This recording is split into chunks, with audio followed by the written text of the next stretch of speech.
ఇది ఒంగోలు అండి. పల్లెపాలెం అనేది ప్రకాశం జిల్లాలో ఒక మారుమూల గ్రామం. ఒంగోలు నుంచి కొత్తపట్నం పోయి అక్కడి నుంచి పల్లెపాలెం వెళ్ళాలండి. ఇప్పుడు ఒంగోలు దాటేసి కొత్తపట్నం వచ్చాము. కొత్తపట్నం కూడా క్రాస్ చేసామండి. ఇప్పుడు పల్లెపాలెం వెళుతున్నప్పుడు ఇక్కడ ఏంటంటే సోమురాజు అనే అతను పేద పిల్లల్ని ప్రైమరీ నుంచి 10th క్లాస్ వరకు బాగా గ్యాదర్ చేశాడండి. వాళ్ళందరికీ మంచి ఎడ్యుకేషన్ ఇవ్వాలని ఆయన కోరికండి. ఇంగ్లీష్ విషయమై నన్ను సంప్రదించారు. నా వంతుగా నేను ఒప్పుకున్నానండి. ఇక్కడేనండి. I am warmly welcomed by the students and parents. ఇది ఫస్ట్ సండే అండి. ఈ సండే వాళ్ళకి టెన్సెస్తో బిగిన్ చేశానండి. టెన్సెస్ చెప్పటం అయింది.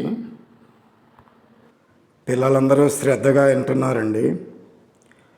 నేను మొదట్లో డిసిప్లిన్ ప్రాబ్లం ఉంటుందేమో అనుకున్నాను, సందేహించాను.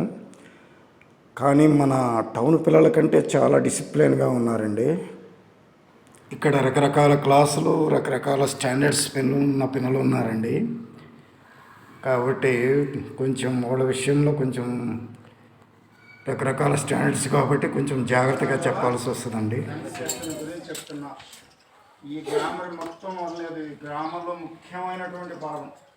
ఇది నేర్చుకుంటే కొంచెం గుర్తుపెట్టుకుంటే మనం తర్వాత స్పోకెన్ ఇంగ్లీష్ అంటే ఇంగ్లీష్లో బాగా ఈజీగా మాట్లాడగలుగుతాం. త్వరగా మీకు నేర్పించేస్తా ఏది ఎట్లా మాట్లాడాలనేది. చిన్నవి కూడా చిన్న ఎలా మాట్లాడాలి ఫ్లూయెంట్గా అనేది నేను చక్కగా మీకు నేర్పిస్తాను. మీరందరూ తప్పకుండా నేర్చుకుంటారు. క్లాస్ అయిపోయిన తర్వాత పిల్లలకి ఉచితంగా నోట్స్ బుక్స్ సరఫరా చేయటం జరిగిందండి. ఆ పక్కన ఉన్న అతనేనండి సోమురాజు అంటే. ఆ పక్కన బ్లాక్ షర్ట్ అతనండి సోమురాజు. ఆయన ఆశయం చాలా మంచిదండి. ఇది సెకండ్ సండే అండి. ఈ సెకండ్ సండే పిల్లలకి హౌ టు ఫ్రేమ్ నెగటివ్స్ అనేది నేర్పడం జరిగిందండి.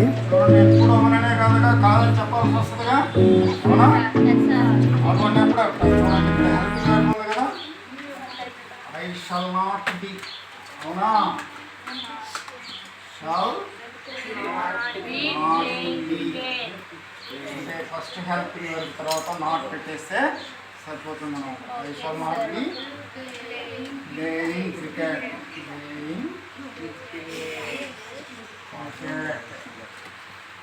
ఇక్కడ మీరు చెప్పండి. చూసే ఇక్కడ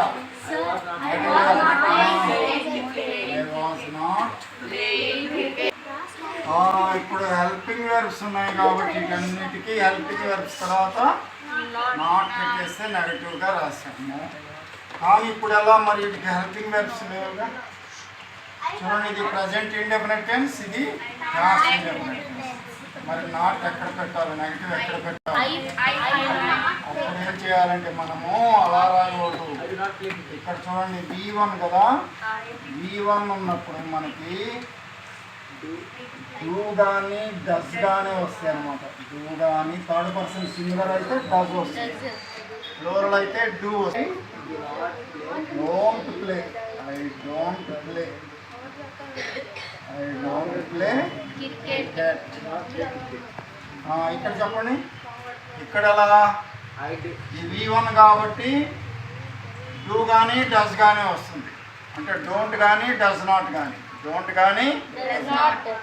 ఇక్కడ V2 ఉన్నప్పుడు క్వశ్చన్ గా నెగటివ్గా తయారు చేయాలంటే అప్పుడు I did not play, I did not play రాయకూడదు. మళ్ళా play play, I did not play.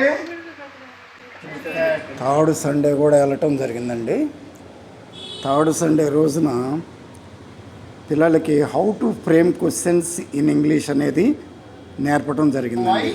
చూడండి, do I play cricket, do I question mark not to stop. ఇదే tense, second tense past indefinite tense. Past indefinite tense అన్నిటికీ did. ఇక్కడ ఎన్ని singular అయితే does, ఫ్లోర్లో అయితే డు. కానీ ఇక్కడ సింగులర్ అయినా సరే ఫ్లోరల్ అయినా సరే we use did. మళ్ళీ ఇంకో విషయం గుర్తుపెట్టుకోవాలి, డిడ్ ఐ ప్లేడ్ అనకూడదు, డిడ్ ఐ ప్లే క్రికెట్. వరుసగా 4th సండే కూడా వెళ్ళటం జరిగిందండి. అబ్బో, కానీ బస్సులో ఫుల్గా జనాలు ఉన్నారు, కింద మళ్ళీ అంతమంది ఉన్నారండి. ఏం చేద్దాం, ఏలాడబడుతూ వెళ్ళటమే. అది ఈసారి పిల్లలకి రివైజ్ చేసి మరలా వాళ్ళ చేత చిన్న చిన్న స్టోరీస్ ఇంగ్లీష్లో చెప్పించడం జరిగిందండి. అది ఈ 4th సండేలో నేను చేసిన పని.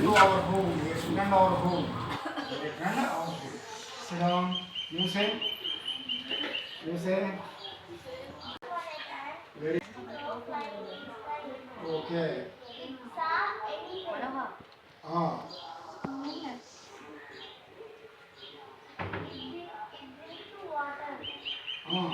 it feel thirsty, to felt thirsty.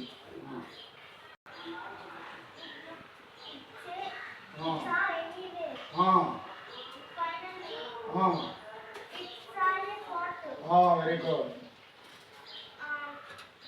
It felt happily. Very good. But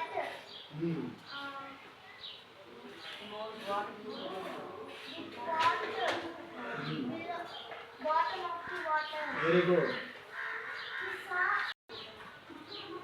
It brought some pebbles. brought some pebbles And dropped into the bottom of the water. and dropped into the pot.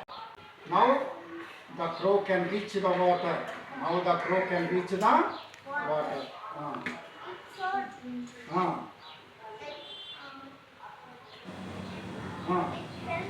ఇప్పుడు ఈ story చెప్తున్న అమ్మాయి 4th class అండి. ఇక్కడికి 2 రోడ్లు అవతలేనండి సముద్రం. Please like, share and subscribe the channel.